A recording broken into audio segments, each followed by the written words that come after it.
Lunch break. Council, are we ready to continue the proceedings? If we are, please proceed. Good afternoon, Thank Mr. you. Chairman. Good afternoon, commissioners, and good afternoon, members of the audience. We are ready to proceed with the next witness. Mr. Usher, kindly get the witness for us. Thank you.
Council, is the witness around? Yes, the witness is around. I don't know what's holding him up, but the usher has gone to get him. He's not reluctant to come out, is it? Oh, thank you.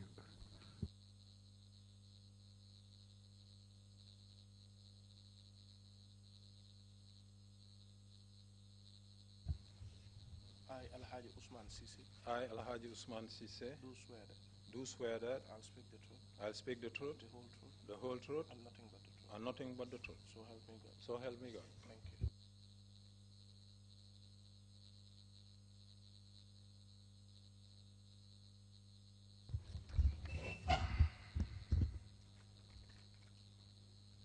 Good afternoon, Mr. Ceesay. Good afternoon, Madam. Welcome to the TRRC. Thank you. Thank you for honoring our invitation and coming to testify today. Thank you, Madam. And we appreciate the fact that you came at very short notice, considering your busy schedule. So we appreciate that. That's okay. Thank you. I would just like you to be as comfortable as possible whilst you give your testimony today. Say it again, please. I would like you to be as comfortable as possible whilst you give your testimony today. Thank you. I would like you to assume a comfortable seating position. You can lean back in your chair and just draw the microphone close to you so you don't necessarily have to strain or lean over whilst you deliver your testimony to us. I'm okay. Thank you. All right. Just a few guidelines whilst you're delivering your testimony. Just speak slowly into the microphone, speak clearly and also loudly so that you can be audible to everyone in the hearing room as well as the audience. And to avoid overlapping speeches in my answers and in my questions and in your answers, just allow me to ask the questions first and then you will answer. That is also for the benefit of the interpreters who are also interpreting your testimony into the different local languages. So just take it slowly and just feel at ease and be comfortable. That's Also, I would like to go through the different topics that we will be doing, we'll be treating in your testimony. Mainly it will be about your experience as in the protocol unit of the State House, working directly under the ex-president Jammeh, and also any information that you may have surrounding our current theme of sexual violence that you would be ready to share with us. May I also remind you that you're under a duty to tell the truth whilst you give your testimony here at the TRRC, and it is a criminal offense to lie before the Commission. I hope everything that I have said is understood. Very well understood, madam. During the course of my questioning, if anything is not clear to you or you would like me to repeat my questions, please just let me know. If you would also like to take a short break at any point, despite the fact that we have very... My apologies, interpreters. As usual, I'm rambling away. My apologies. I'll try to take it slowly. If you would also like a break at any point, just let me know. Understood. Thank you very much. Are you ready to proceed? I'm good. What are your names? My name's Alhagie Usman Ceesay. When and where were you born? I was born on February 23rd, 1960 in Banjul. And what is your current address? My current address is Bijilo. I'm living at Bijilo, KSMD. I beg your pardon. What is your occupation? I'm the Chief of Protocol to the President. And that is that what you currently do at this moment in time? That's what I'm doing at the moment in time. Please give us an overview of your educational history, starting from elementary education up to date. Provide us with dates wherever possible. Okay. And if you need to refer to your notes at any point, please do so. Okay, I started my education briefly at the Albion School in Banjul. Then my father withdrew me from Albion School and then took me to the French school. So I did all my education in French from primary school up to university level. So then, though I started in Banjul, after my common entrance, then there was no French high school here in the Gambia. I went to Senegal, Kaolack. That was in 1974.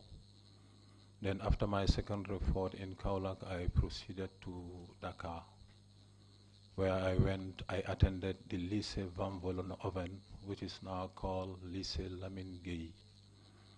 So where I got my first part baccalaureate, and then my second part baccalaureate that took me to Dakar University, now Sheikh Anta Diop University.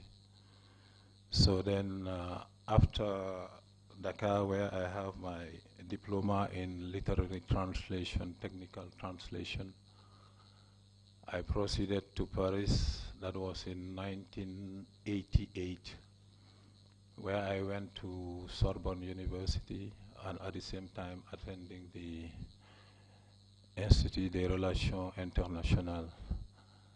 Then I got my certificate in in literary translation and technical translation. Then at the institute, where I went to through examinations, then I ended up having my master's degree before coming back to the Gambia. And what did you do after you finished your master's in international relations? I came back home.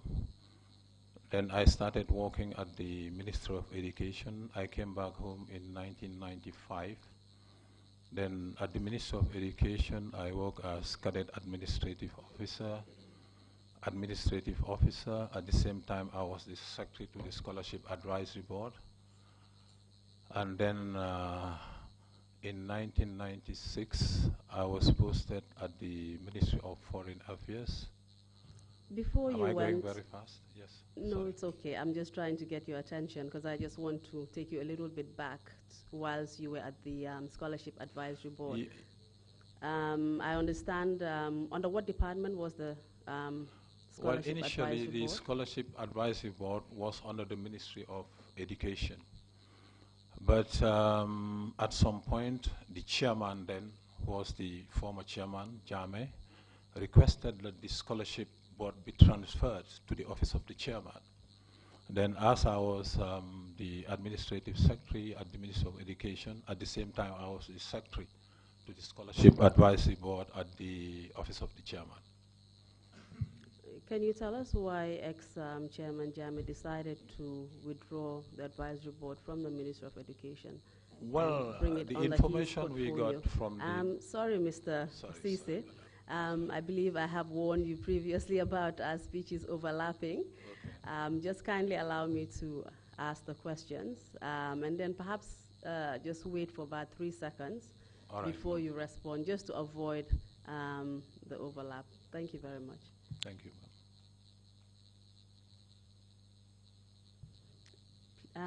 The question was why Chairman Jame, ex-Chairman Jame, decided to withdraw the advisory board from the Ministry of Education and bring it under his portfolio at the then chairman's office. The information I got then from the chairman of the board, who happened to be the Secretary General then, Mustafa Wada, was that the chairman complained that the scholarship were not being awarded based on merit, that he wanted the scholarship board to be at the office of the chairman. And in your experience, was this the case? Well, not really, because as a secretary, I was sitting in the board, but I've never witnessed any given time when somebody was awarded a scholarship that he didn't deserve. And after it was moved to the chairman's office, Yes. can you just tell us, just very briefly, because this is not within the area of focus, but we would just like to know how it was administered and whether it was administered satisfactorily? Well, it was administered satisfactorily because the chairman was Alhagie Mustafa Wada. He was a very straightforward person, very honest person. And the board was constituted by the different principals of the different high schools in the country. Was there any instance of interference by the chairman at that point? Not to my knowledge. Very well. Please continue on and tell us, after you served at the Scholarship Advisory Board, where you went to next. Then after serving at the Scholarship Advisory Board, I was posted to the Ministry of Foreign Affairs for onward posting to the Gambia High Commission in Dakar as First Secretary. Please continue and tell us where you went. Then after that, I spent 4 to 5 years in Dakar as First Secretary. Then I was recalled home. Can I go ahead? So I was recalled home and then been appointed Deputy Chief of Protocol. And when you were appointed Deputy Chief of Protocol, who was your immediate supervisor at that time? I was working under Major Dembanjai. He was the Chief of Protocol at that time. And it is correct that he reported directly to the President then? That's correct. And after that appointment, were there any other appointments after that under the protocol unit? Yeah, under the protocol unit, too many goings and coming back. Because when I was there the first time, I was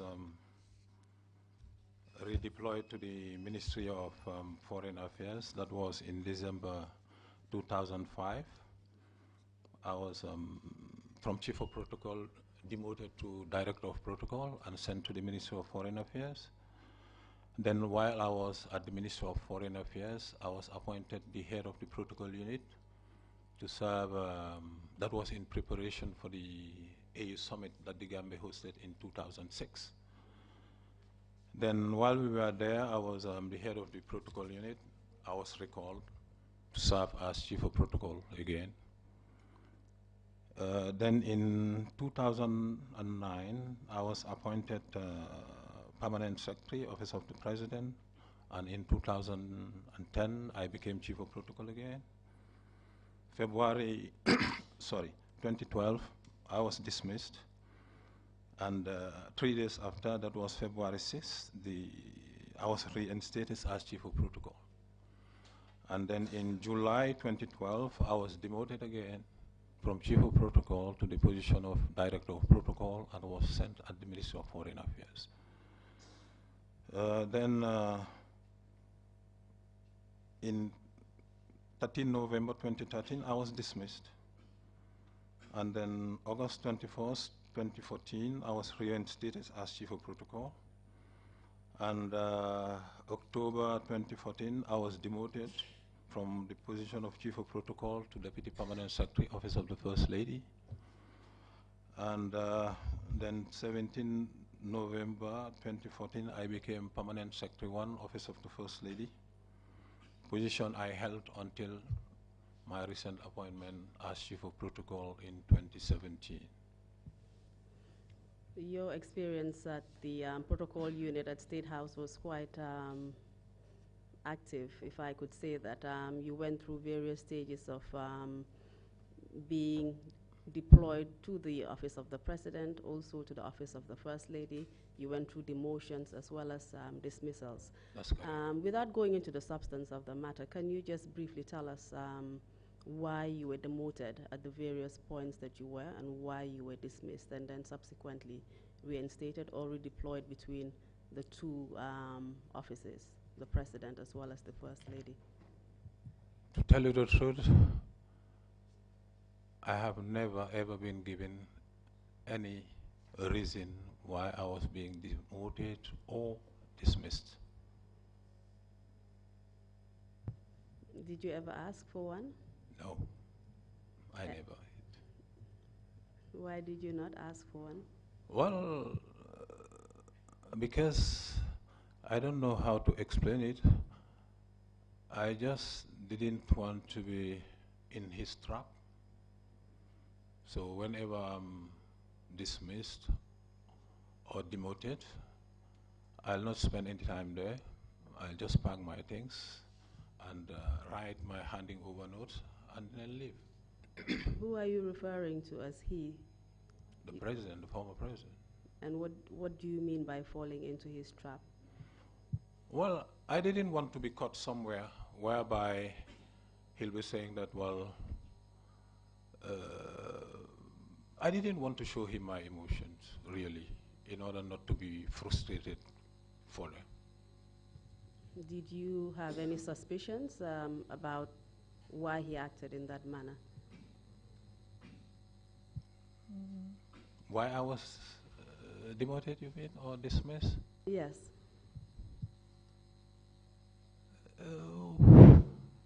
At times you would just assume. You'll be there trying to recollect, try to know what did I do wrong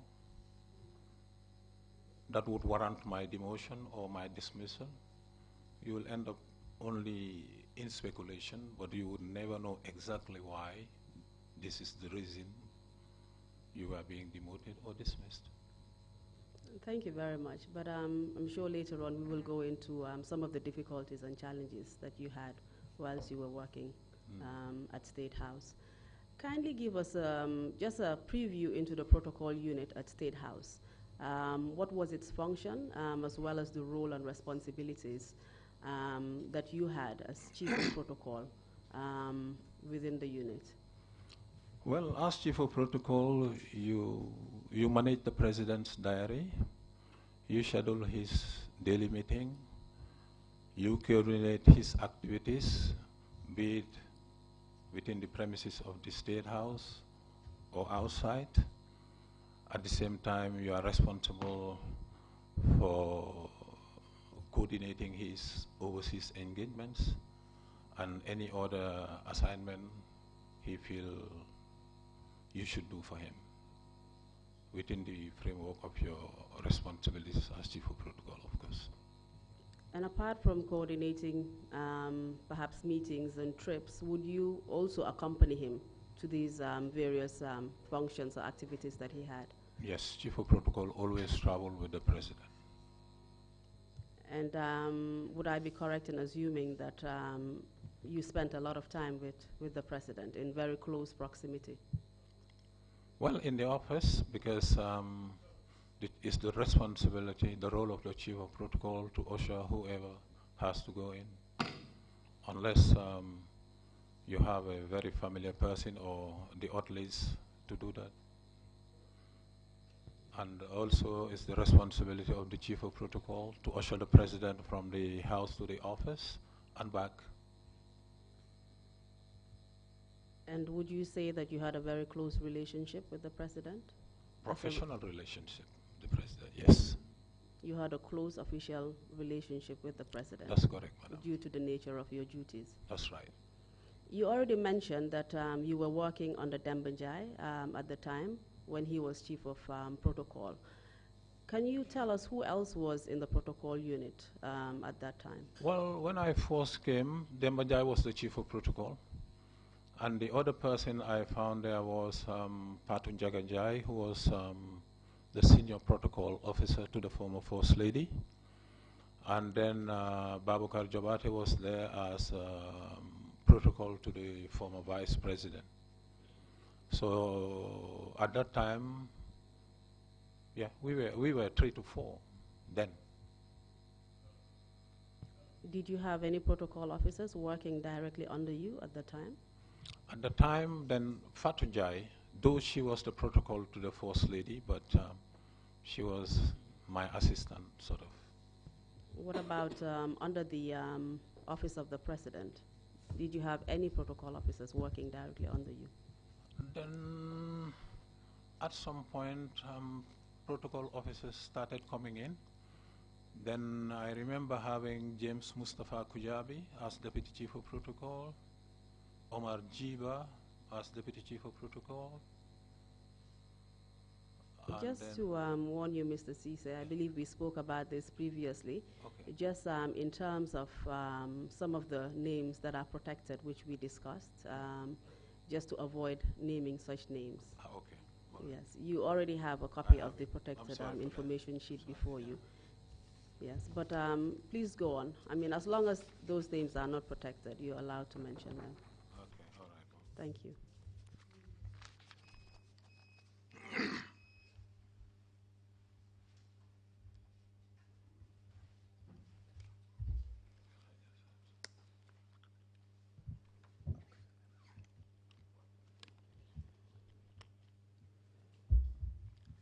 Yeah, please go on, Mr. Ceesay.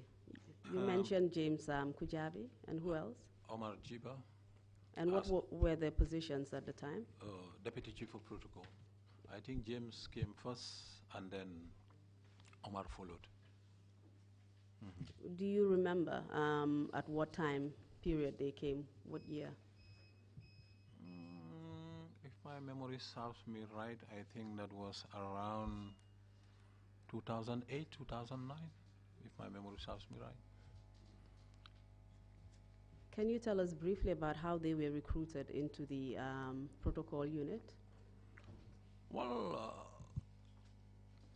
it was an executive directive, to be more specific, madam. And can you just explain what you mean by that? Well, because I believe that if you have to come into the civil service, you have to go through a procedure.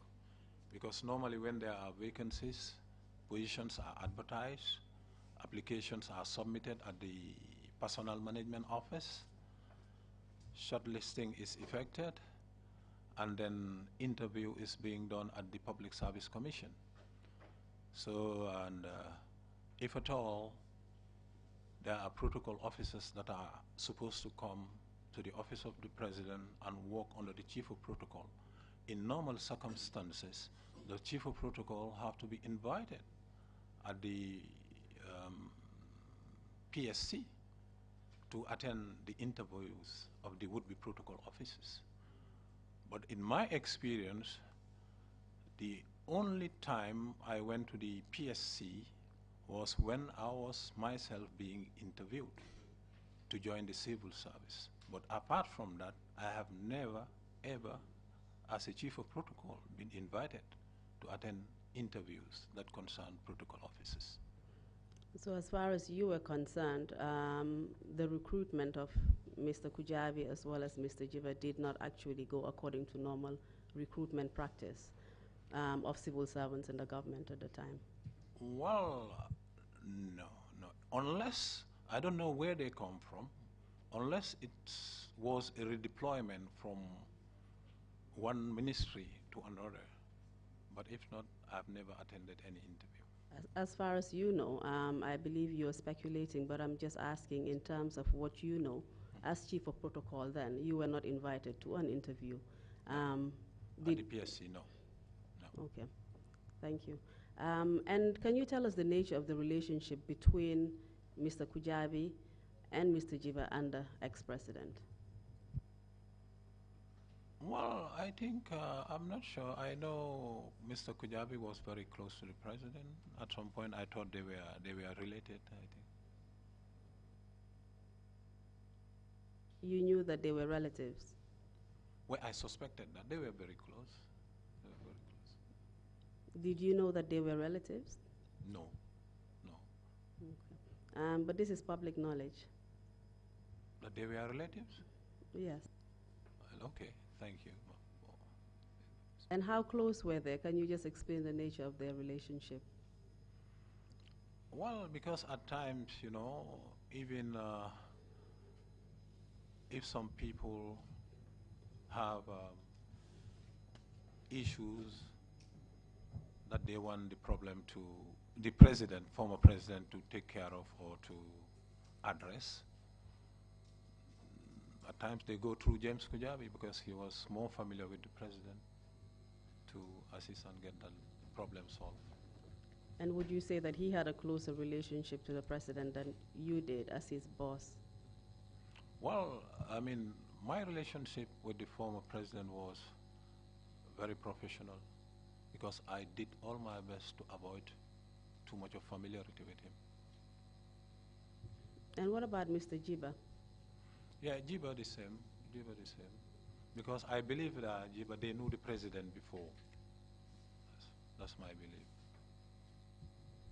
Are they relatives? I don't know. Jiba, I don't think so. He never told me that. You've already mentioned the fact that these two individuals did not go through the normal recruitment process. Would you agree that they were personally selected by the presidents to occupy those positions? Yeah, in fact, Madam, to tell you, I believe all the protocol officers that work under me came the same way.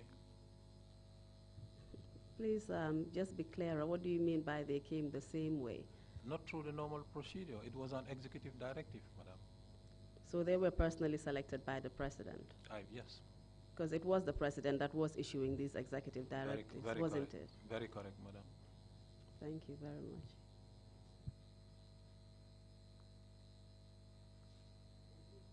And he obviously imposed them. He imposed the executive directives. He made sure that they were applied. Yeah, you know, you are in the office and then you see somebody, one or two protocol officers, being men or women, ushered by somebody, an orderly, to say, well, Chief, the president has asked me to bring them. They are supposed to work as protocol officers. Please speak up, Mr. Ceesay. Okay, sorry, I don't know. I just wanted you to be clear about the fact as to whether, when the president made an executive directive, these were enforced and they were carried out by the people to whom they were directed. For example, yourself. That's correct. Would you carry out his executive directive? Yes, madam. Thank you very much. Can you just describe the scene at State House for us whilst you were working there? Perhaps you could start by just telling us what your working relationship was like with the ex-president. Well, when I first came as Chief of Protocol, it was smooth, to tell you the truth, because as Chief of Protocol, to draw the schedule of the day, I used to do it based on the audiences that were approved, because normally you have to write a request for an audience to meet the president. Then it's based on those approval that I would schedule people daily. It was okay. That was agreeable to him. Until some point when things have started changing. And what did things start to change? My apologies. Sorry, when we were up to 2005, 2006, then he became a changed person. You would draw a program while people are waiting in the VIP lounge, then he would ask you to cancel all the appointments. It happened not once, not twice. So what you would have to do as chief of protocol is to go down and talk to those people. Well, this is what happened. The president has asked me to, you say it in a very nice way, that he's busy, we'll call you back when he has time. Some would understand, others won't. So instead of managing his activities and his diary or calendar, you were busy managing people that he was offending? Of course, as a chief of protocol, you have to. And what other things changed? Well, then if I could say the inaccessibility started building up, whereby day in, day out, it's becoming more and more difficult to have access to him. It doesn't matter who you are. You know, so then with that, it started affecting the will of the administration.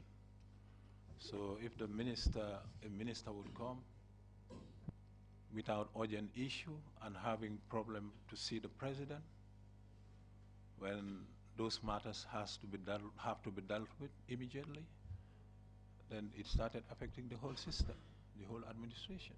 And do you know what was the cause of the president being inaccessible? Why was he refusing to see important people and tend to urgent matters in cabinet or at State House? That depends on the mood you find him in. And how would you describe the ex-president's mood? Well, as chief of protocol, then at that time, what you do in the morning when you enter the office is in a fraction of a second to try and gauge his mood and know who is there. Whether, well, is the, sorry to say, the normal person or that you can talk to and get things moved, or it is the person whom you should leave there, go to your office, come back and see whether you can make things move. You must have had some experiences with the ex-president for you to adopt this mentality or this behavior to gauge his mood. Can you give us examples of how he has acted towards you or other people in the past and what his moods have been like? Well, I remember, well, the day before there was a function at State House.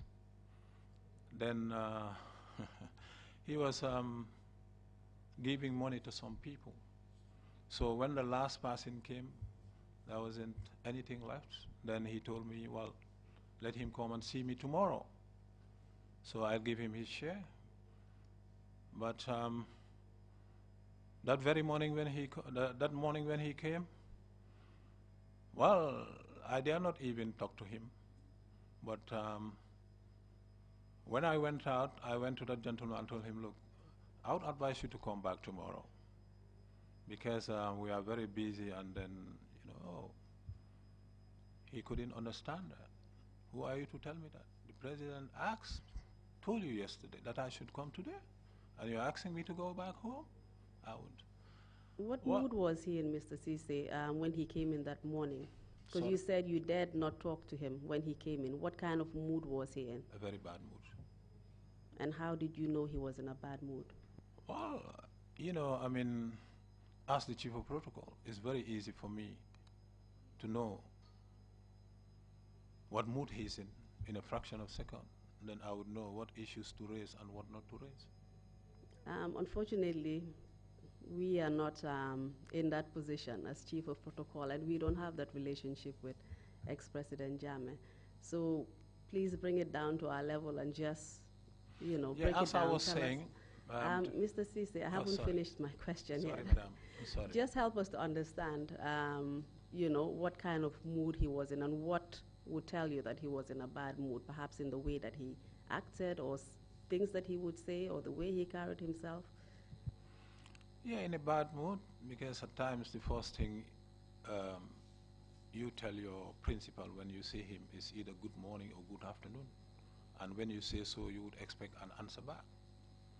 So when you don't have one, then you know things are not what you're expecting. So are you saying that you greeted him that morning and he did not respond? No, well, it happens. That's very frequent, madam. I was just asking in relation to that particular incident to No, tell that- us just what happened on that day and how you were able to assess his No, mood. that particular morning, I cannot recall whether I greeted him in the office or not, because normally you have to usher him from the door to the office.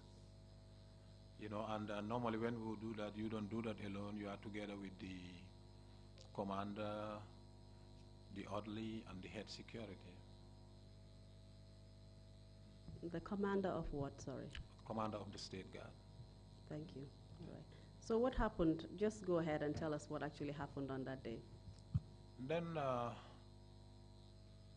asked the orderly to come with me so that we can talk to that gentleman, because my fear was for him not to have what he was promised that very day. Then we went to see the gentleman, but he persisted. Then I told the orderly, well, let's go and talk to the president. Well, I walked in and told him, Your Excellency, the gentleman you referred to me yesterday, he's here. And I don't know whether I should say what he... Please go ahead. We would like to know. well, let him go to hell. In what language did he say that? He said, let him go to hell. In English. Very well. And how did he say it? As I've just said, madam, with a stronger tone, maybe. That's what I was In a stronger actually tone, looking yes. for. Perhaps just to describe the tone and perhaps the manner in which he would say it. In your Yaya Jammeh then voice. what I did, the orderly was there, I told him, let's go. So then, while we were going, I told the orderly, well, let's tell him that the president said he should come tomorrow. So that's what we did. We were able to convince him. He left 2-3 days after. The president was in a better mood. Then I talked to him. Then he gave me the money, and then I called the gentleman to come and collect his money. So you didn't actually give the exact message to the visitor? No, I didn't. And would you normally have to go in with an orderly to see the president? No, I don't have to. So why did you go with the orderly on this particular occasion? Yeah, because maybe I wanted just a witness Moral support? for moral support for the gentleman to understand. All right, please tell us of other instances and perhaps, the attitude, the general attitude of the president towards you and perhaps other members of staff as well that you witnessed. Insults? Insults? What kind of insults? Wow, I don't think, do I have to say that here? Please, because we would like to know the kind of insults that he used.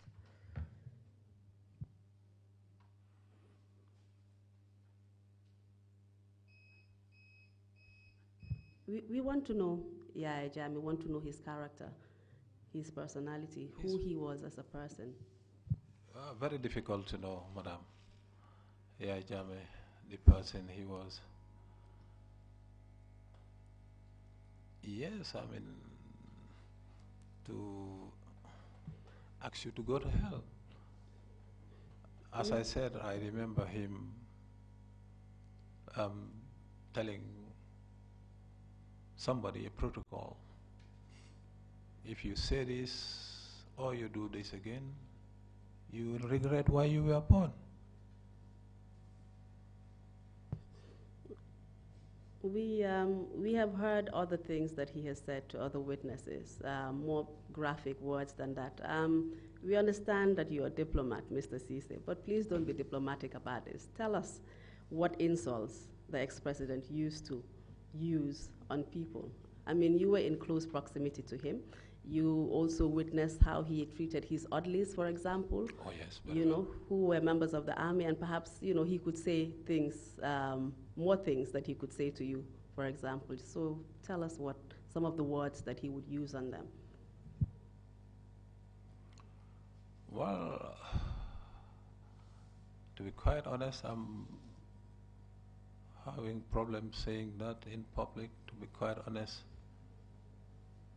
Would you like to write them down for us? It's a problem to me, because for those who know me, hearing me saying those insults, to be quite honest, I'm being very uncomfortable. I don't know whether I can write it or give it to the commission. This is an exceptional situation, Mr. Ceesay, and you're before the commission. You're required to say the truth. Just tell us.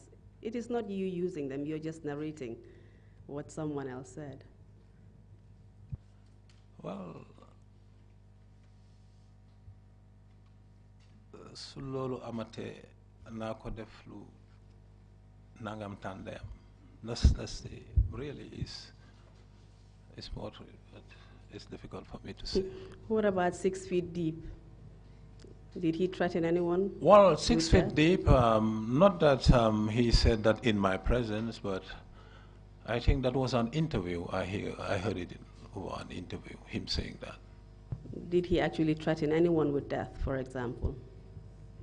Yeah, that's what I'm saying. That was not in my presence. I overheard that in an interview he gave. I cannot remember where and when.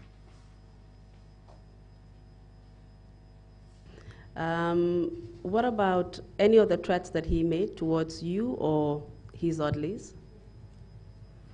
Well, for me, what he's been telling me on several occasions, well, if you are not careful, I'll lock you up. And where would he say he would lock you up? Well, at Mile 2. That's the only place. How did he normally refer to Mile 2? His hotel. I'll take you to my hotel if you are not careful. His 5-star hotel or just his hotel? Maybe for him, it's more than a 5-star hotel. What about other threats to orderlies or other protocol officers who were working under you?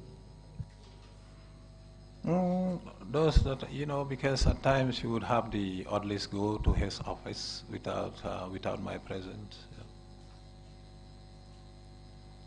Yeah. And some would come back to my office crying.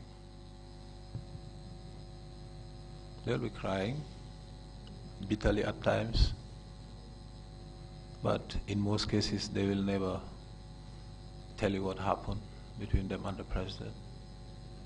So there you would understand that things didn't go well.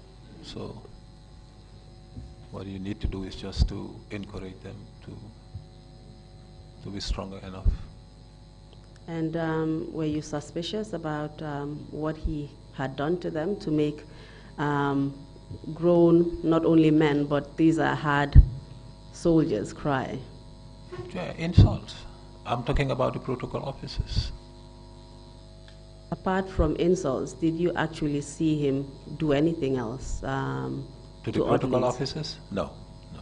What about his orderlies? Well, his orderlies, very many things, not in my presence, because normally, you know, the chief of protocol and the orderlies, they work very, very closely.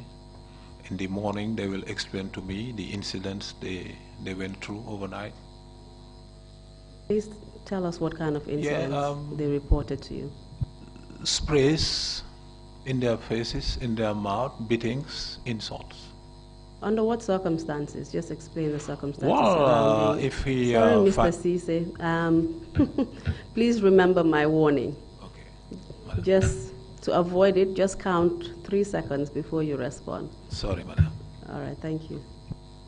Please go on. Yeah, insults. Mosquito spray on their faces, in their mouth, if he finds you sleeping. Beatings with either his sticks or something that he may find next to him. And this would be the ex-president carrying these actions Yes, based out on on his what the orderlies. orderlies would explain to me the following morning.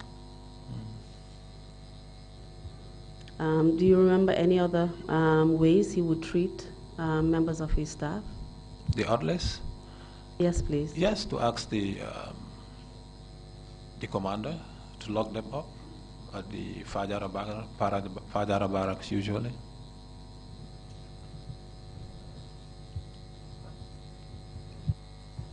Has he ever threatened? Because you've already mentioned that he has threatened you with imprisonment at Mile 2. Yeah, yes. And you're saying that he has also carried out those threats in relation to his orderlies at Fajara barracks. That's right. Do you know whether he would order anything else to be done to those orderlies whilst they were under detention at Fajara barracks? No. For those things, maybe he would directly talk to the State Guard Commander, because it was the responsibility of the State Guard Commander to execute those directives, not the Chief of Protocol. And do you know whether due process would be followed before he would lock these people up? Well, they will report to the Commander's office, maybe, to have their charge sheet, they call it, before you go. So are you saying the due process was followed in locking up of orderlies? Whether due process was followed? Yes. Well, what normally happens if the instruction is given to the State Guard Commander, the orderly will report to the State Guard Commander, and then next you are at the Fajara barracks. Would you say that was due process? Shouldn't they be charged with a particular offense, for example? No, it was not a due process, madam, at all. Not at all. Thank you very much. Not at all. Okay. How did you personally manage your relationship with ex-President Jammeh? Well, it was because I tried, as I said, maximum possible, not to develop any familiarity with him. Though at times he would crack some jokes, I will smile and then, but I wanted to be as professional as possible with him. And what prompted you to develop that kind of thinking? Well, that kind of thinking, because what happened to Demba Njie made me, well, stay on my guard, because Demba Njie, he was my boss, but that was a gentleman I worked with, Demba Njie, as my boss, because I knew him before, and a very nice person for that matter. And I think as a soldier, he had a relationship with former President Jammeh. Then we were in the office, and I got the news, I cannot recall from who, that Demba Njie was going to be dismissed. So when they came back from an overseas engagement, so then I found him cracking joke with the presidents. Then I said to myself, well, alhamdulillah, maybe the decision was rescinded. But 2-3 days, I noticed that the directive stood. Then I was wondering, I don't know where I have landed myself here. If he can be cracking joke with him, knowing very well that he has sacked him, then I have to be very careful. And do you know under what circumstances Demba Njie was sacked on that particular occasion? Well, the reason for his sacking? Yes, please. No. Would you say that Demba Njie was an honest and truthful person? Yeah, because he was my immediate boss, and that's what he showed to me. Okay. Thank you. Can you, before we move on, can you remember other instances of maltreatment at the hands of the President by yourself, other protocol officers, or orderlies? Well, I would not say maltreatment, but that I have escaped, if I can call it, implication. Because what happened here was, I was in my office, And I got a call from outside, an acquaintance who called me saying, well, there is an elderly person right here in my office wanting to see you because there is an urgent message that has to be delivered to the president. Well, though I was very busy, but this gentleman insisted that I should see that person. But when that person reported to my office, he told me that, well, I'm here, so I have to see the president now. Then I told him, no, it does not work like that. So you have to tell me the reason why you are here. Or if at all you know each other before, I'll go and tell him Mr. X is here. If he wants to see you directly, then fine. So, but he told me, well, there are very important sacrifices that has to be done. So I couldn't remember how many heads of cattle he counted. Well, when he told me that, then I said, well, okay. I called the State Guard commander. I told him, well, I'm with somebody here, and then he has a message that he believed we have to convey to the president. So I went with the commander. He explained the same thing to the commander. That was Commander Bojang, General Bojang. He was the State Guard commander then.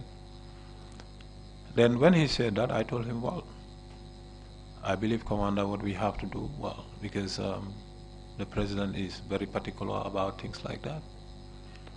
So we went to the president's office.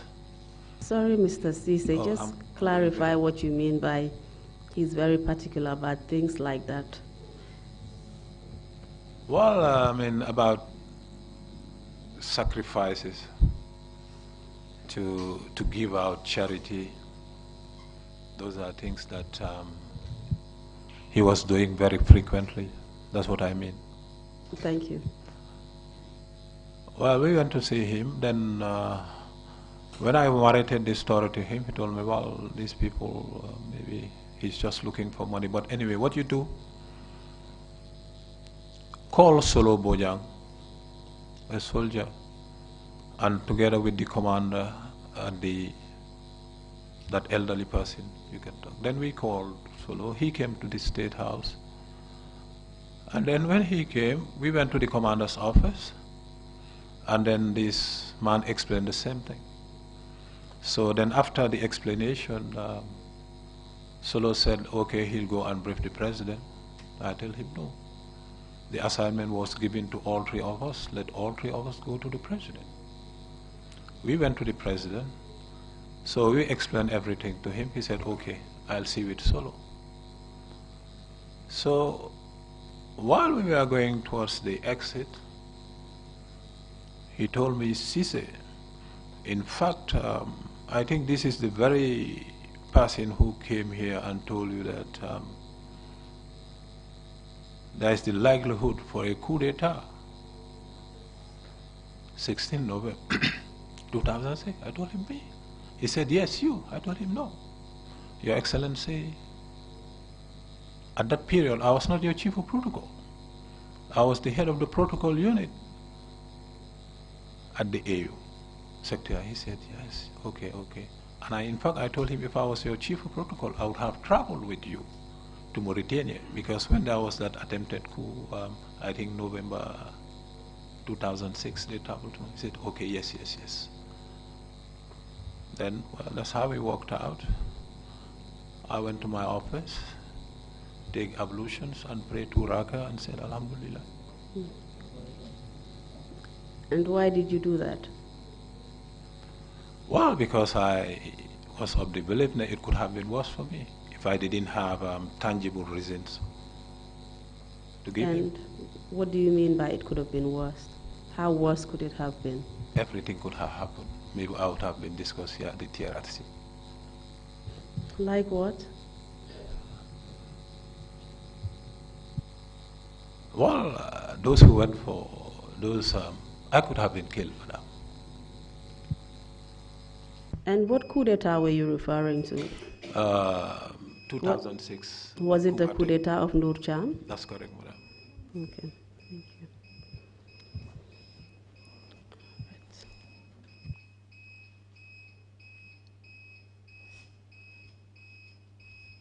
You mentioned Solo Bojang. Who was he? Solo Bojang, he was a soldier. And what position did he occupy? Wow, I cannot recall. I don't know whether he was a lieutenant or captain. I remember him being a lieutenant. Then I don't know whether he. Do you know what unit of the army he was State attached guard. to? He was the state guard. And what was his relationship like with the president, Very with the close. ex-president? Very close. He used to be running his errands a lot. Do you know if he belonged to any particular group? Well, he was mentioned as part of the junglers. And did you know him to be a member of the junglers? Well, from hearsay, also when we were at the State House, at some point it became an open secret to say that this person is a jungler. So it was very, very common. Is there anything else you heard about the junglers, and did you meet any of them whilst you were at the State House? We were working with them. How were you We were doing traveling with them. Then we didn't know who they were until very many things were revealed here at the Trrc. that? And how would you normally meet them? Under what circumstances? How do we? How would you normally meet them? Under what circumstances? No, what I'm saying, these were state guard soldiers that when we were traveling, they were part of the security, how to call it, the security personnel that were accompanying the president. And was this unusual? Sorry? Was this unusual that they would be part of the security detail? No, but at then, myself and many of my colleagues didn't know who they were then. We didn't know they were junglers then. But you saw them frequenting State House? Yeah, they were state guard. They were working there. And do you remember anyone in particular, or any one of them? The junglers? Yes, who Yeah. used to frequent State House? No, but they were there. They were soldiers working at the State House. And how did you feel when you heard the revelations about the work of the junglers? Well, some of us were scared because they will be coming to the chief of protocol, Lanabate, and then you give them some money. But when we saw them on TV, we realized that, well, these people were junglers, so it was kind of scary. Looking back in hindsight, as well as describing the nature of the president, did it make sense that that is what they were doing? The junglers, what they were doing? Yes. Their activities? Yes. Killing people? No. Yes. Did you believe that? That they were doing that? Yes. When they came here at the TRRC? Yes, Mr. Ceesay. Of course, yes. Because they said it themselves. Thank you very much. Thank you. You've already described some of the personality traits of the ex-president, his mood swings, and the way in which he behaved. How would you describe his personality? We say bipolar. What do you mean by bipolar? Well, in French, I'm trying to find the expression. In English, it's becoming difficult. Can I help you? Would it be multiple personality disorder? Yeah, multiple. Even if you can have a stronger word, maybe, but multiple should Please be help okay. us with that stronger Well, word. that's what I'm trying to find. Multiple personalities, Okay. Do you have an expression in French? Or perhaps you can just explain how he behaved. Une personne aux deux extrémités rapprochées. What was that? Mr. Chairman would probably have to interpret that for us. Okay. Person with multiple and opposing personalities. Lead counsel tells me that it's a person with multiple and opposing personalities, I think that should. or inconsistent personalities. Yeah, the inconsistency was there. So would you describe his behavior or personality as very erratic And very Unrational. and very unpredictable. and unpredictable? Very.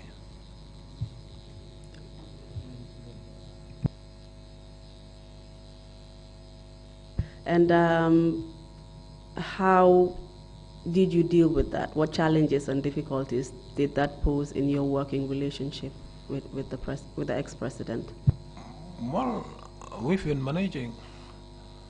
So if you spend a whole day in the office, and then at the close of the day is, well, Alhamdulillah, today is gone. So were you walking on eggshells, essentially? Yes, of course.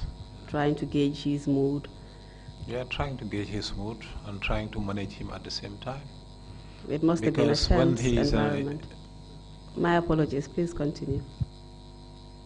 When he's in a very bad mood, all the others around can go to their different offices, but as chief of protocol, you have to face that. You don't have an excuse. So you bore the brunt of his wrath, basically? Yeah, of course. I would assume that a lot of people feared the ex-president because of the way in which he behaved. A lot of people, including myself. Indeed. Yeah. Do you think he was mentally stable? Well, I'm not a specialist to decide or to, because at times you would see some behaviors and you wonder whether a normal person would behave like this. And you have already diagnosed him, right, with a disorder?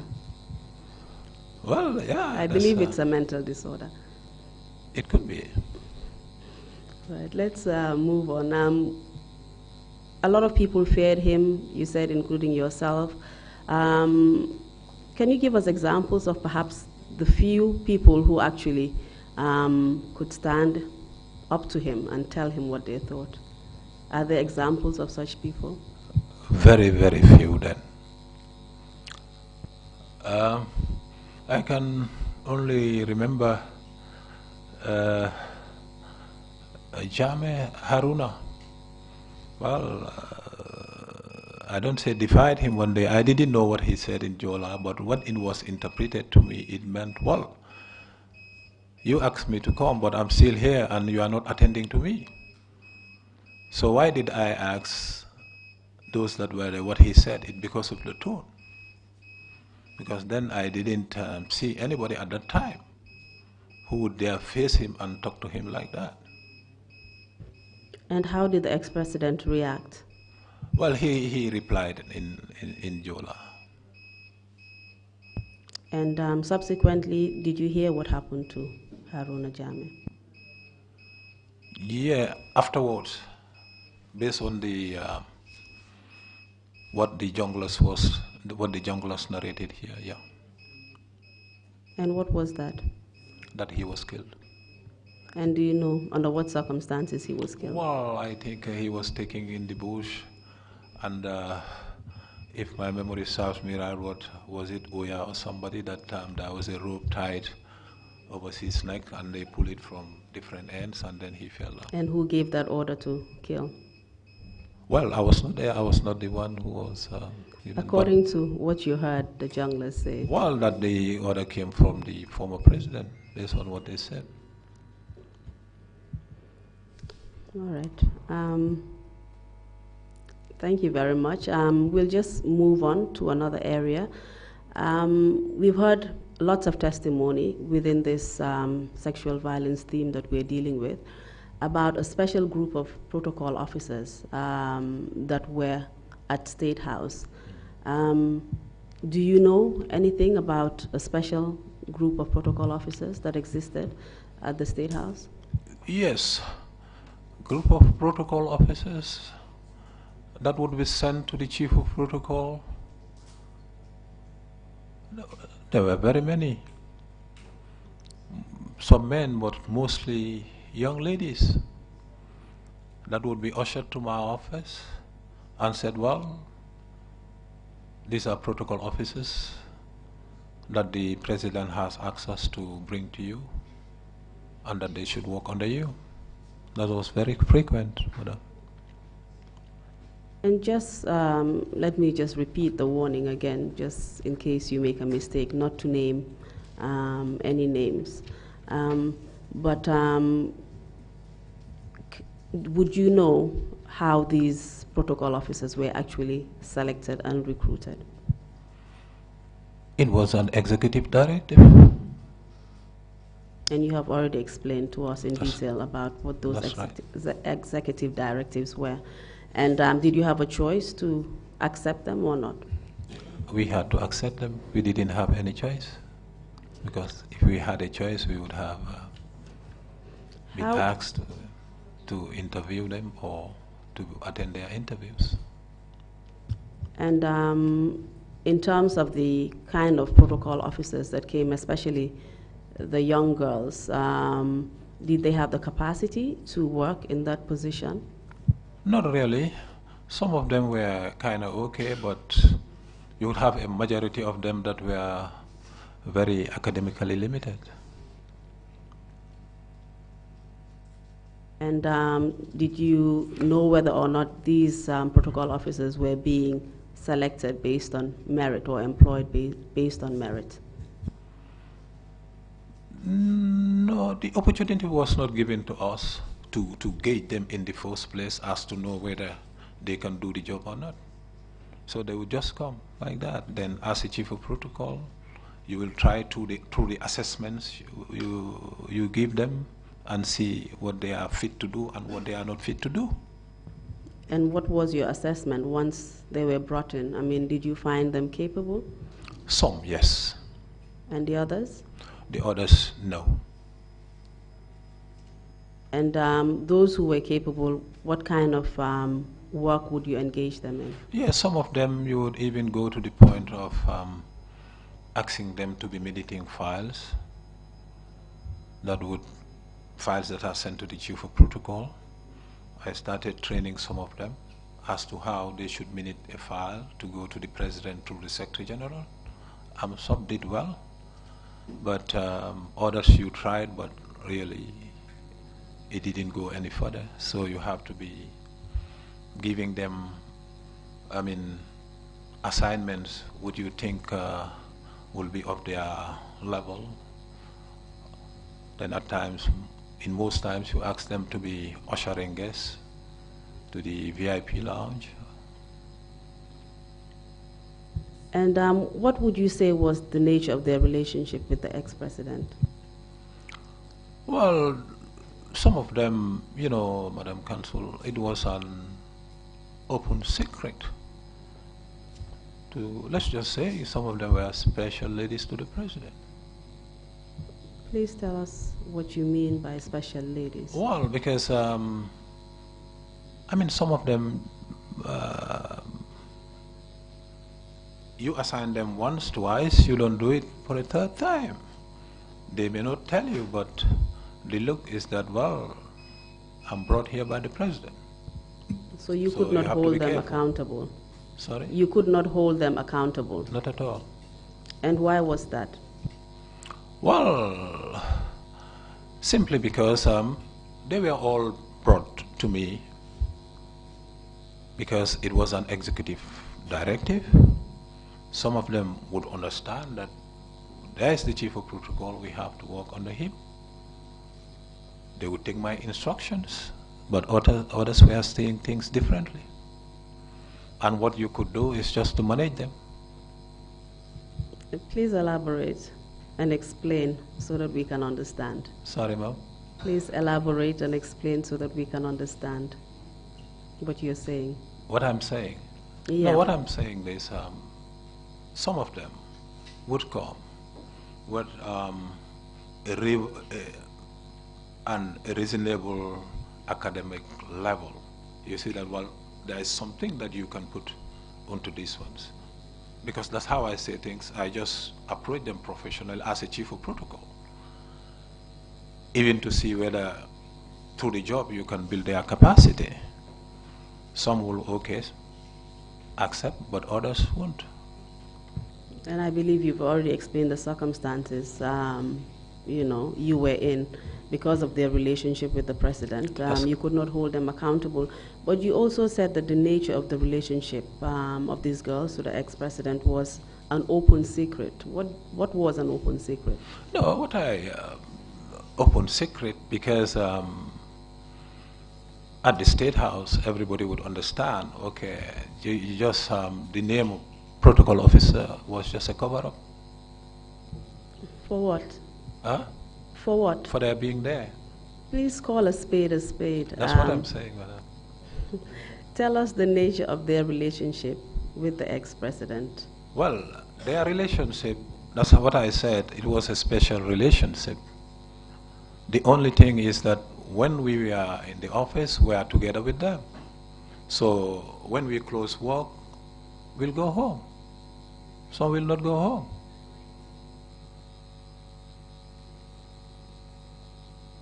And what would you say was the reason for them being there? Say it again, please, ma'am. What would you say was the reason for these girls being there? Being there? Yes, at State House. You said it was a cover-up. A cover-up for what? Yeah, because what I mean, it was a cover-up for them to be called protocol officers, but maybe he needed them for something else. Like what? You can call, well, I cannot tell you what, but what we normally say, Junju doina borom hell. Please tell us the translation. We need further elaboration. I mean, we cannot, you're speculating, and I can tell you what. We cannot read into these things. You need to tell us what you mean. What I mean is this. We are in the office. I'm the chief of protocol. After work, I'll go home. Some of them will come to the State House after working hours, and they will go to the president, be it in Banjul, be it in Kanilai. Sunday, public holiday, it doesn't matter. These girls, were they being referred to by a particular name? Particular name? Have you heard them being referred to, for example, as the president's girls? President's girls, yes. Special ladies. You've also heard them being referred to as special ladies. Yeah. And what do these terms imply to you? To me, how do I call that? Do we say ultra professional? Sorry, Mr. Ceesay, I'm finding it very hard to understand you. Please speak clearly, and please, reveal your thoughts. It seems you're thinking, but not really telling us what you're thinking. I'm not hiding anything. I'm not saying you are hiding anything. Madam, what I'm saying here is... Please just be forthcoming with the information. Thank you. Okay. The issue is this. The chief of protocol will be with those ladies only when we are in the office. After close of work, I'll go home. And then tomorrow, they will tell you, X was here yesterday. Or X was were in Kanilai over the weekend. And who would tell you this? Well, maybe my assistants or we have that close relationship with the others to tell you. And you believe this? Yes. Because of the way you've seen him behave with these girls? Very well. Are you aware of any of these protocol officers actually living within the premises of the State House? Well, there was a building at the marina where some protocol officers were staying within the State House. Mm-hmm. Was that normal? Not normal at all. And why do you think that they were there? Were they there? Let me ask you a direct question, Mr. Ceesay. Go ahead, madam. Were they there for the president's pleasure? I want to believe so. If after work you stay there instead of going home. And his sexual pleasure, I mean? It could be. I'm putting it to you that you know so. You're just being diplomatic, but you know that. Well, because I cannot be that specific. Because I'm saying that based off my understanding of their being there. And did you know the ex-president to be seeing any of these protocol girls? Seeing? Yes. Meaning? In a relationship, a romantic relationship with any of these girls? Yes. Sexual relationship, perhaps? Well, sexual because I didn't go into their intimacy as to know what was going on. This is something that we just believe was happening. Mr. Ceesay, can you kindly take a look at the protected information sheet? Yes, madam. And if you know of any girls that the president was having a sexual relationship with, can you kindly circle the number? I have to circle it. And tell us which number it is. What I'm sure of. Number 3. I have to call the numbers, right? Yes, please. Don't Number name 3. the names. Number 4. Number 9.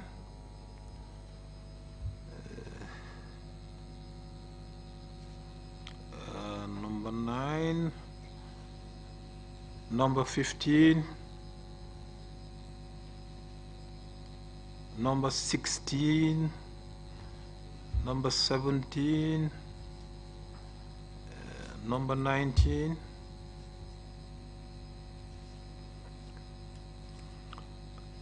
Number 21.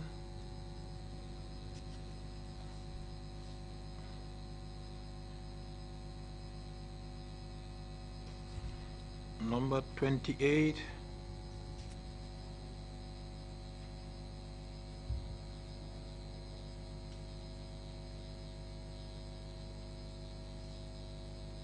Yeah, so far this is the number 26.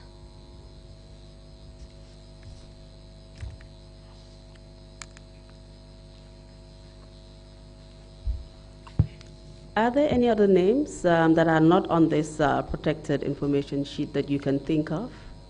If so, please write them down and number them from 33, please.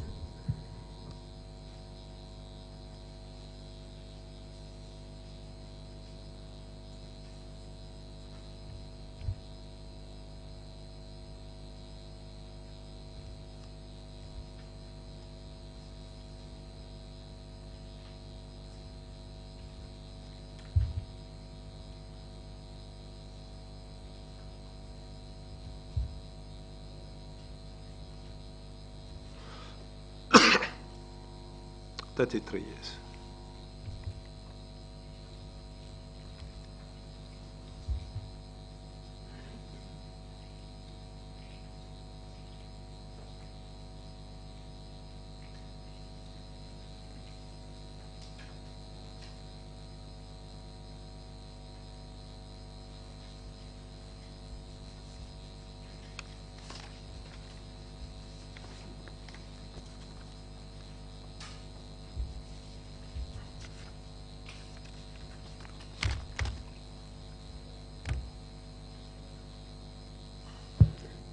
I'm done, ma'am.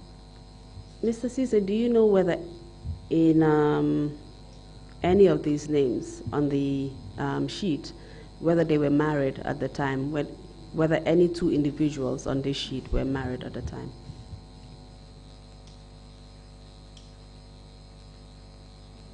Number 9. Yes. Number 9 and who? Number 9. 19.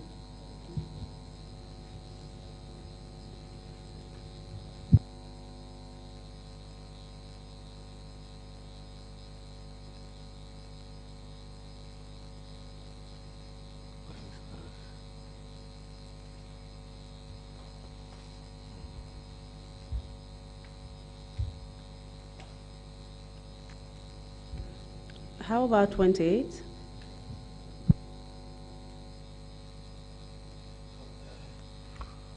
Well, then, I don't know. At that time, I was not sure whether she was married or not. 28, I was not sure. All right, thank you. Let's just move on.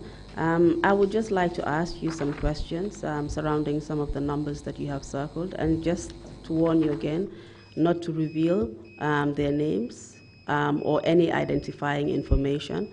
Number 3 and 4, or perhaps I should ask, which of the numbers you have circled were protocol officers? Both? Any other on the list? Okay. On the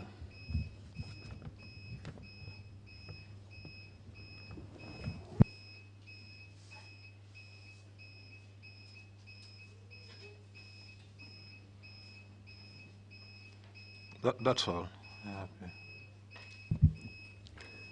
Do you know anything about number 7? No, I don't know her. Which of the numbers you've circled are female soldiers? Female soldiers, number 9, number 15, 16, 17, 19, 21. Yes. Thank you. And what about the others that you have circled? Just tell us what number you've circled and what they were, or who they were, rather. Okay. Number 3 was a protocol officer. Yes, you've already mentioned him. I meant the remaining. For example, number 26. Who was she? Yes, she was a protocol officer. She was. 28? No. Not under me. She was not a protocol officer. Do you know who she was and under what circumstances she became involved with the ex-president? Well, the time she was there, as far as I know, I was with the former First Lady then. Yeah. Do you know of any individuals in particular who would facilitate the coming of these girls into State House to see the ex-president? Women, rather. Coming of this woman into State House. Number 32. Do I have to circle that one? No. Yes, please, just circle.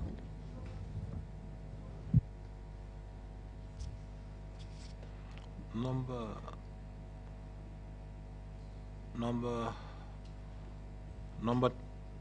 30, 31. Well, sorry, Mr. Ceesay, what number did you last mention? Is 30.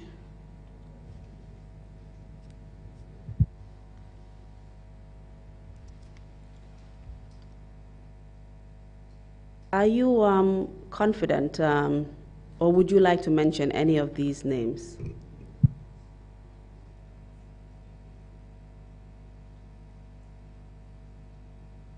I mean in terms of the facilitators, not the protected woman. From number 30 to number 32.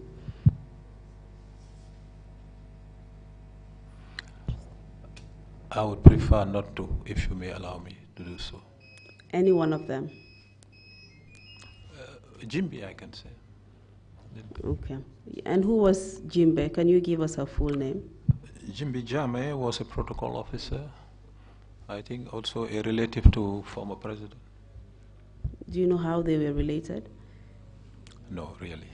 I know that they are related, but the relationship that I don't know how it came about.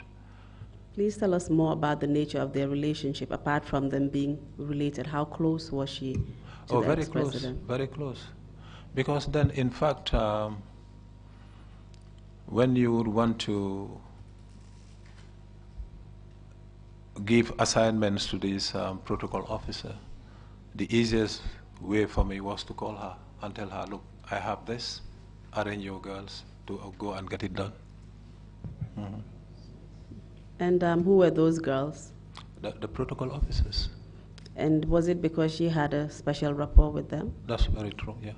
Do you know how she developed that rapport? What was her relationship with these girls? Because she was the link between them and the president. So did she actually facilitate bringing them into State House? Is that what you're saying? That's right. That's what I'm saying, ma'am. And without mentioning number 32, just tell us what the particular role of the person was. How did she or he facilitate these girls coming into State House? That person was, number 32, was coordinating their coming to the State House. And who was brought as a result of this person, and under what circumstances? Ladies. What kind of ladies? At times Gambians or foreign nationals.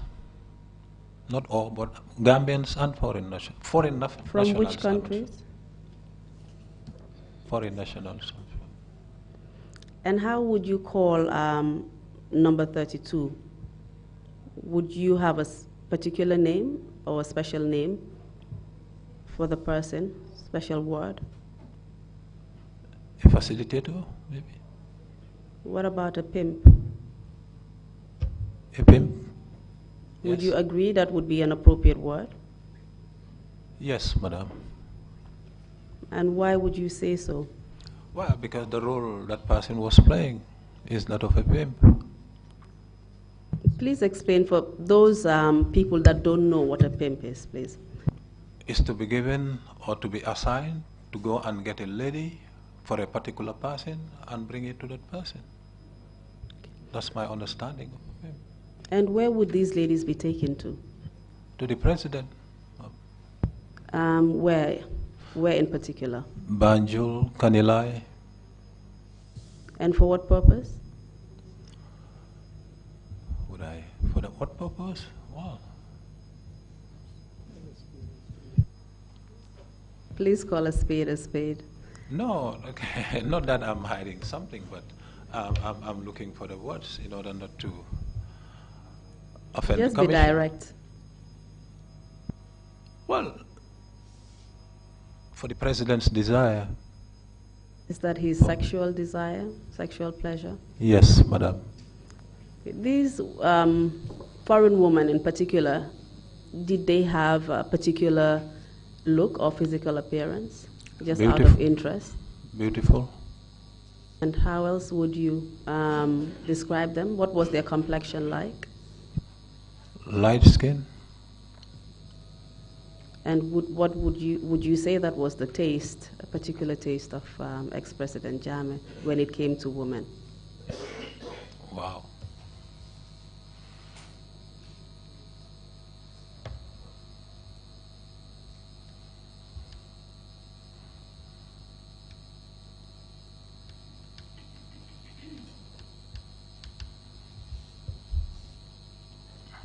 Is there anything else you would like to tell us surrounding this area of sexual violence? Anything else in your own experience that you witnessed? Not really, because after work, close of work, I would go home. And I used to go to Kalilai only when there were functions that would require my presence there. And after that, I would just leave and come back to Combo.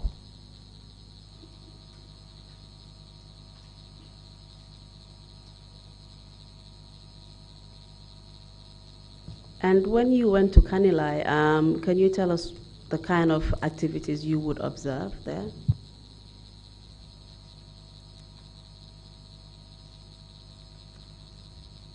Please proceed, Mr. Ceesay. I'm just consulting with members of my team. You can proceed. What did he say about? I asked whether you observed any particular activity going on in Kanilai surrounding this theme that we're looking at when you went there on functions. You know, when I go to Kanilai, I don't stay, we don't stay. I don't stay at the residence. I used to stay at the Sindola. From the Sinela, I'll organize my program. Then after the program, then I'll go home. And some of these ladies that would be invited to the function, you will leave them there and go. And would some of these ladies be the ones you have marked on the list?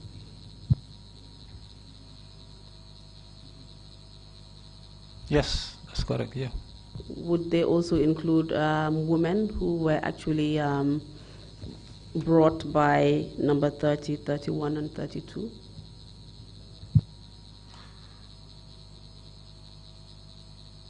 Uh, 30. And what about number 32? Well, 32, the time number 32 was coming there, I would see them from a distance, because then I was not at some point, yes. I was the chief of protocol at some point before I left and became the protocol to the First Lady. Yes. So is that a yes answer to my question? As to whether? Whether he would normally bring girls or women to Kanilai. Yes, madam. These girls, where did they actually come from? You mentioned some of the places they came from, but can you mention more?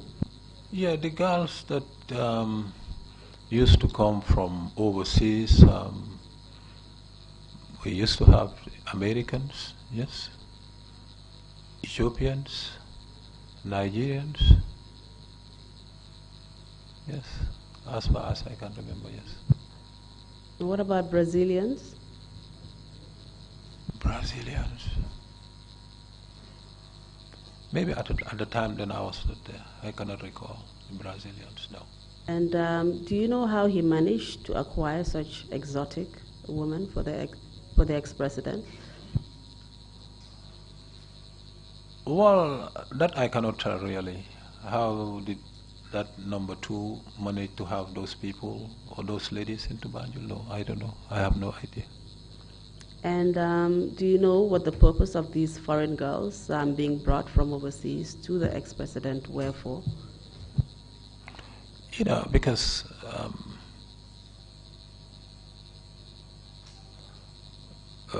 those special girls, because they were not protocol officers, they were not under me. I believe you've already answered this question, Mr. Ceesay. What was the purpose of these women being brought to him, to the ex-president? Well, I think I answered that question earlier. I said so they are special. Just tell us again. Okay, I'll go ahead and do that. They were special women to the president. That wasn't the purpose. Please tell us directly what they were for. No, really, to tell directly, because what I was saying, I was not into their intimacy. I would see them there, and they would go into the president's complex. So that's where I stopped.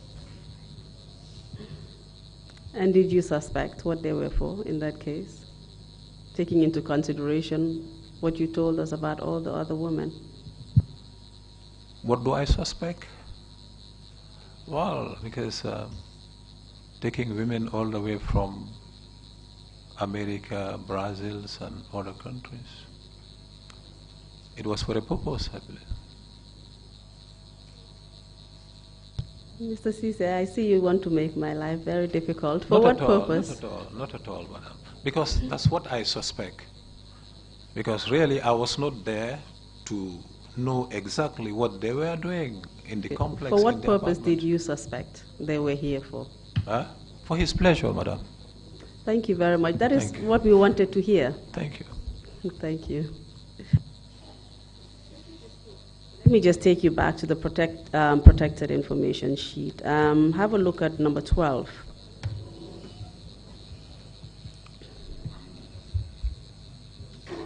Yes. Do you know anything about them? I should have circled number 12. Number 12, yes.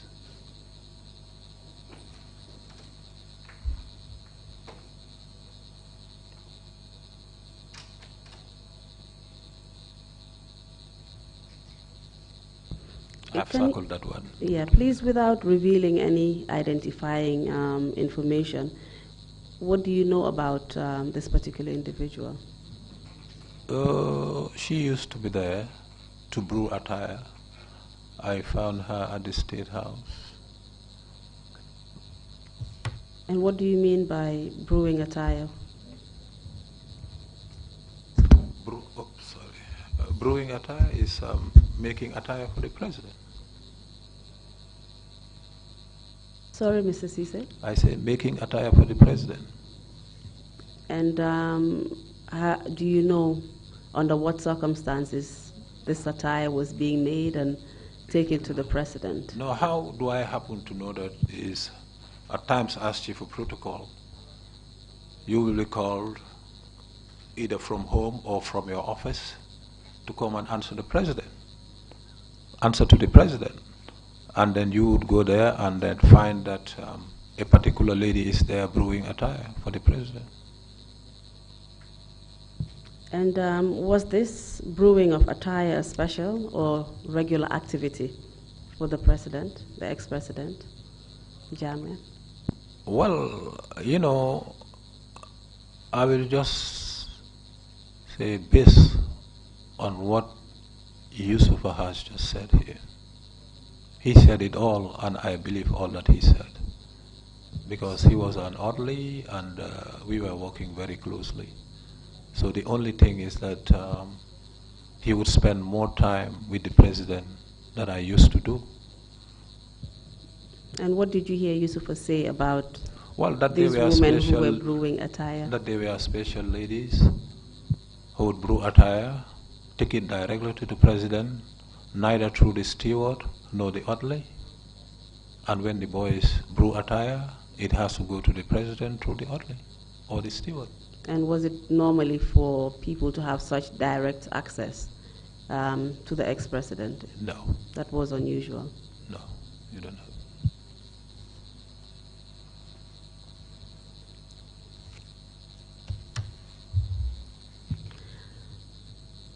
We've also heard quite a few stories of rape and sexual violence during the course of this theme. Do you know of any accusations or actual rapes that occurred whilst you were chief of protocol, deputy chief of protocol, or within the protocol unit at any time? No, to be quite honest, no. And you are referring directly to allegations of rape. By that answer, you are referring directly to allegations of rape. Whether I was aware of such? Yes. No. But you have already agreed that sexual abuse was going on through the answers you provided to us. Sexual abuse in the sense that? The sexual encounters that you mentioned between the president and the young woman that was brought to him. Sexual encounter. What I was saying was that I was limited. I would know that they were there and they went into the president's complex. So whatever happened behind the doors, to be quite honest, I cannot tell. You've mentioned that you worked in the office of the First Lady, is that correct? That's correct. And I believe it was under the same circumstances that you were working with her as you did with the president in close proximity protocol duties. Did she ever mention anything to you about the president's behavior towards this woman? Yes. No. Do you know whether she was aware at any point? No, to be quite honest, she never discussed any such matter with me. Do you know why she was traveling so much? We have evidence that she traveled a lot. Do you know why? Yes, at times we were saying that maybe it's to keep her away from Banjul, from Kanilai, so that he can have free room for himself. Sorry, can you just repeat your answer, Mr. Ceesay? We were saying that maybe it was to keep her away. That was the rumor that was going on. That's right, madam. And for what purpose would that be? I cannot tell. I don't know. You already said that so that he would be free to do what he wanted. Yeah, those were the rumors. And would you agree with those rumors, considering what you have witnessed? It could be true. Mr. Ceesay, just one of the last questions before we wrap up. You were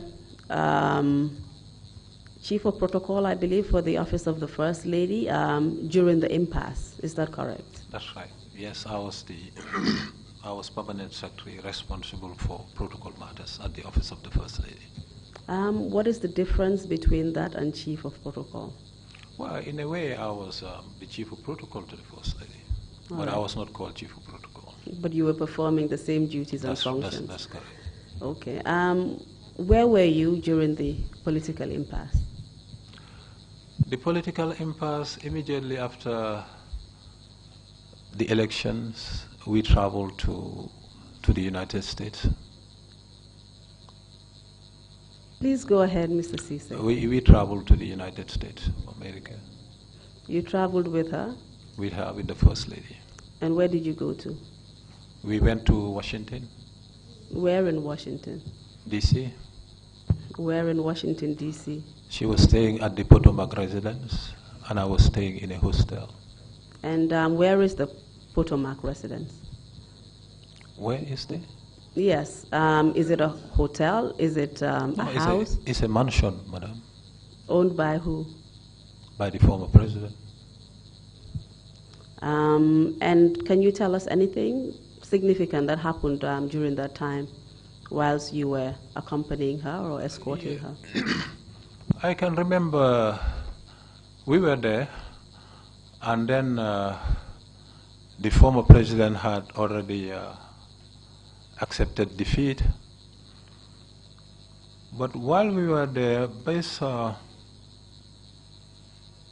the reaction of the former First Lady, then I suspected that something was going to happen. I went to see her one day from my hostel to the residence, just because at times I would stay 2 to 3 days without going to the mansion, because at times we travel and not to have anything important to do.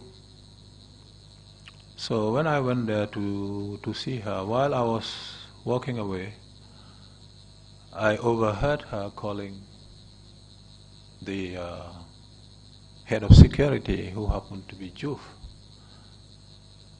Well, wow, okay. Then when I reached my hostel, I called Juf and asked him, well, while I was walking out, I overheard Madam calling you.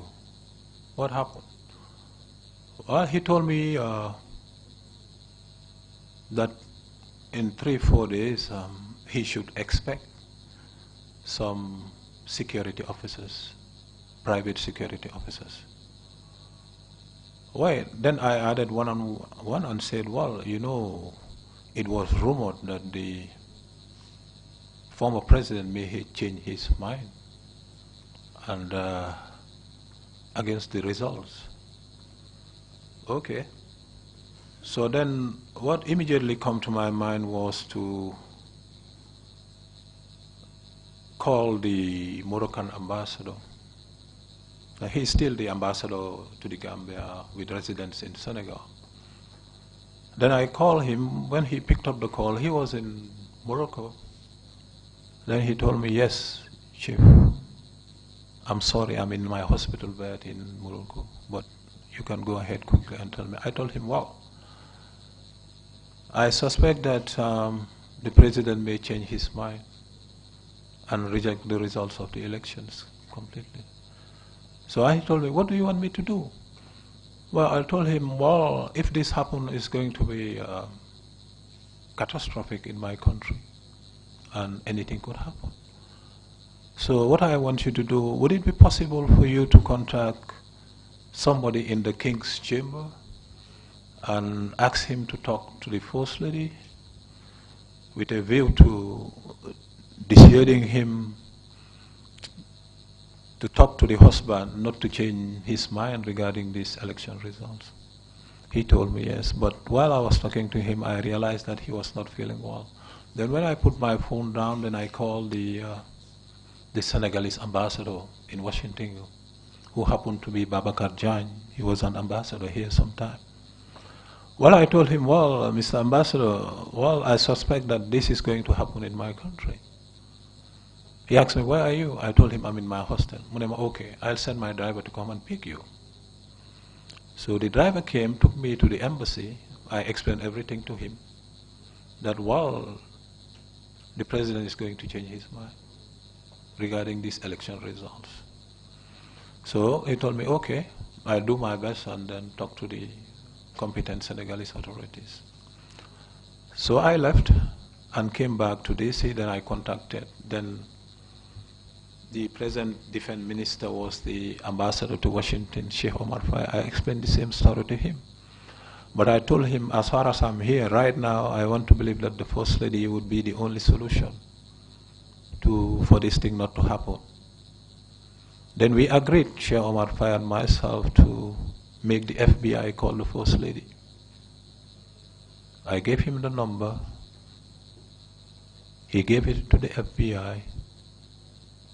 They called the Potomac residents, and then the lady in waiting, I believe, picked the phone and tell Madam First Lady, well, this is the FBI. And her reply was, no, I don't have anything to do with that, because I'm not into politics. Okay. Then she called me herself and told me, well, the FBI called the house. How did that happen? I told her, Madam, I gave them the number because they wanted to talk to you. She told me I don't have anything to do in politics. But I told her they want to talk to the spouse of the former president. So that didn't materialize. Then I went back to call back Sheikh Omar Faye. And he told me, Chief, what next? Well, I told her, okay, let them write to her. Email it to you, you forward to me, I'll print it out and take it to her. We did that. I took the letter, the email, and took it to the residence. At that time she was in, but getting ready to have, I think, lunch. I put it on the table and went back to my hotel, expecting to receive a phone call. And she did call me back and tell me, well, I have discussed this letter with the president, but he wants you to send it to him in Banjul. Then that's what I did. I sent it to Banjul. But days after, rumors came to us from Banjul that, well, former president is going to change his mind vis-a-vis the election results.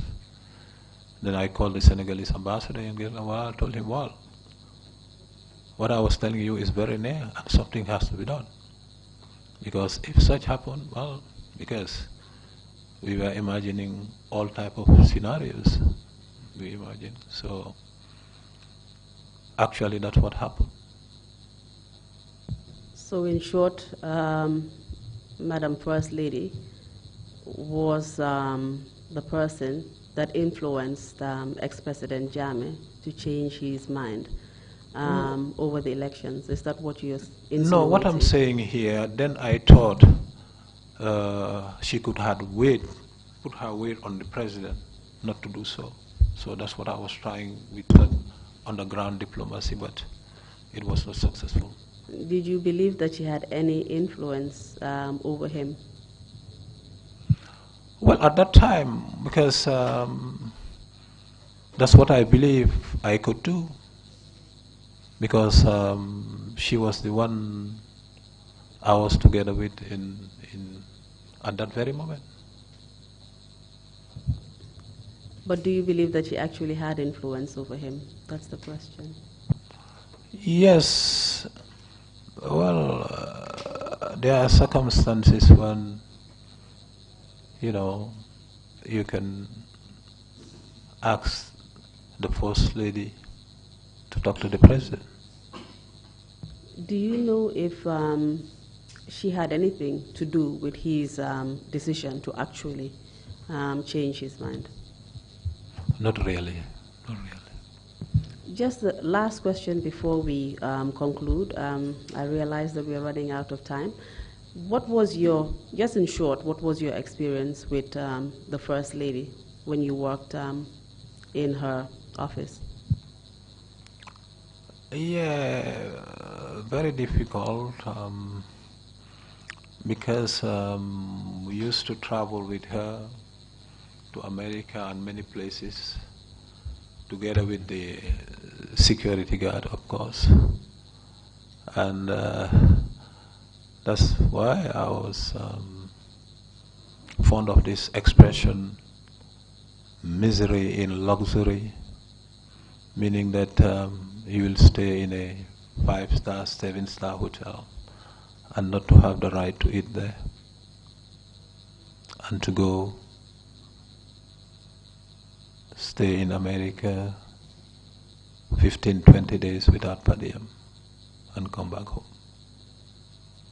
And why was this the case? Well, what usually happens is it came to a point whereby, we had to seek permission for anything, for everything. Wasn't that your entitlement to have per diem on international trips? Very, very, very correct. And that Because was being denied?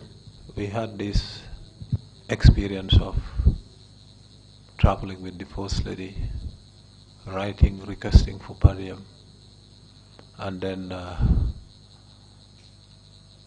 it didn't go down well with the former president. So we stopped. That's why whenever we have to travel with the former First Lady, I would call her and ask her, then while we are traveling, should I apply for per diem or not? At times,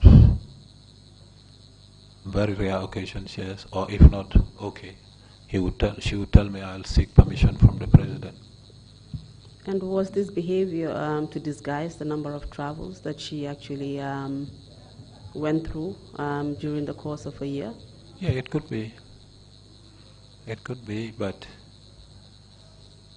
why do you think she behaved like that? Why? Why do you think that she behaved like that, refusing to pay per diems? Well, or the president refusing to pay per diems? Yeah, I think not paying per diem, I don't think was a good method for people not knowing that you are traveling. But usually, per diems is to pay for our hotel rooms and buy what to eat. But usually in a delegation, you have to leave something home. Most of the soldiers would want to leave a certain amount with their families before they go, because it's very difficult to travel for that long and not to leave anything behind for their families. And my question was, why do you believe they refuse to pay these per diems? Well, because we'll ask, because to be honest, there were occasions when we were asked not to request for per diem, and we received a token. And because the reason why, I don't know, really, I don't know. And what would be the token that you would normally receive in those instances? When we arrived, it varied. They varied from 300 to $800. And was the president aware of all of these trips?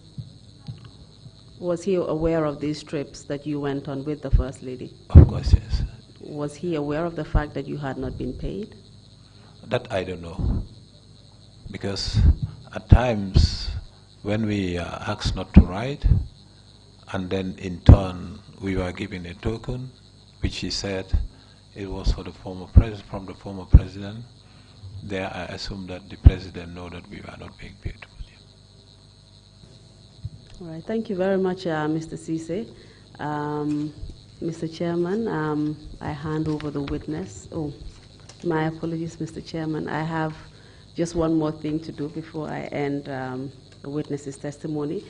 Mr. Witness, can you just hand over the sheet to the usher, Mr. Usher? Of course. We would like to put the protected information sheet into the record as Exhibit 0094. Mr. Usher, can you kindly also collect the other protected information sheets from the commissioners, please? Thank you. Council, just before you do that, hold on a second. Can one of you come in for a quick procedural consultation?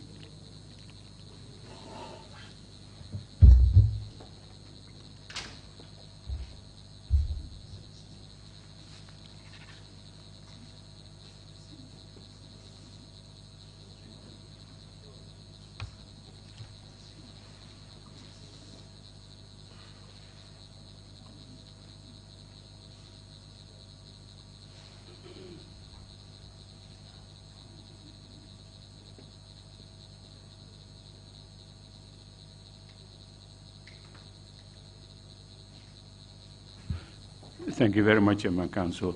Please proceed.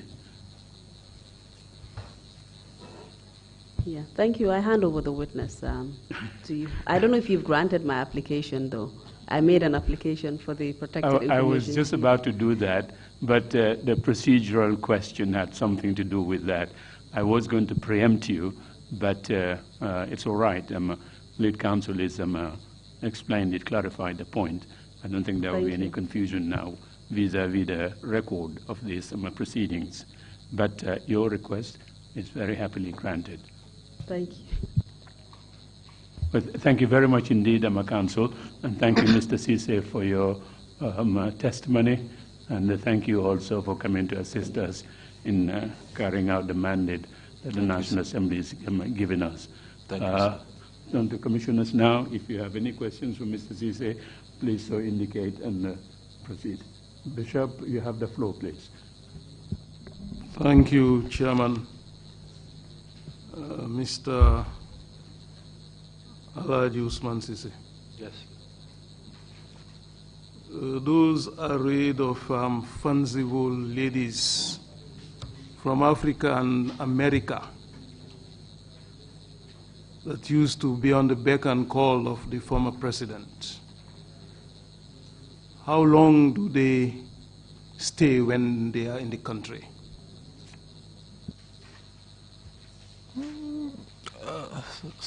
For weeks, I believe. Weeks? Weeks. Yes. Yes, sir. Some would stay for a week, 2 weeks even. Right, okay. My next question is about you traveling to the United States with the First Lady. And there's a mansion, a big mansion. She will stay there, and you are the protocol.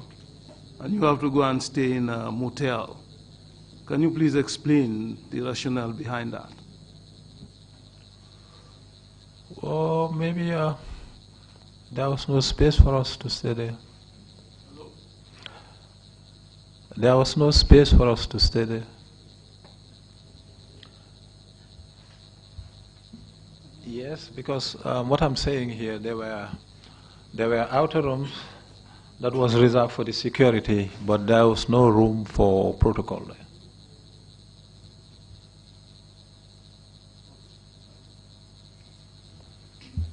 Thank you. Commissioner Jones, you have the floor, please. Thank you, Chairman. Mr. Ceesay, I have one question regarding the junglers. You said it was an open secret at the State House that they were the junglers. What exactly was known about them? That it was an open secret for somebody to be pinpointed as a jungler at the State House. What did you understand their role to be? Then, well, as I said, as it was explained here, these were people that would go and do bad things, as it was explained here, to kill people. So in essence, it was an open secret, open knowledge that they were involved in carrying out some of Jammeh's assassinations? Yes, that's what everybody suspected. Okay. All right. Thank you. Thank you. Commissioner Mamsi, you have the floor, please. Thank you, Alhagie Usman. How are you doing? We are very happy with your clarification. When you are being recruited for your appointment, where are you written to? And when you are fired, they tell you nothing? They did. And you too will not ask any questions? They could even lock you in the process. And when they recall you again, and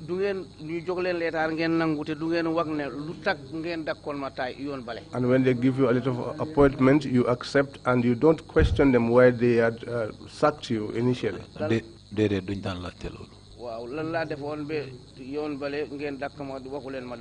did I do to warrant my sacking in the first place? And you didn't tell me anything?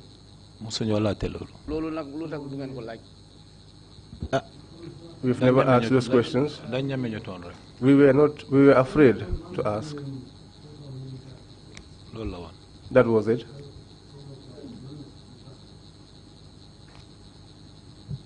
Thank you very much indeed. If there are no further questions, Mr. Ceesay, if you have any concluding remarks to make, please proceed to do so now. Yes, thank you, Mr. Chairman. I wish to thank the Commission for the good work they are doing in trying to put our hearts together through forgiveness and reconciliation, so that never again shall we see our beloved country going into a wrong direction. I believe the onus now is on us Gambians to nurture and strengthen the rule of law, as well as to consolidate the dividends that has been yielded by our new democracy. Thank you. Thank you very much again, Mr. Ceesay, for your testimony. We will resume our proceedings tomorrow morning, 10 o'clock. If there are no further questions, meeting is adjourned. See you tomorrow morning. Thank you all very much.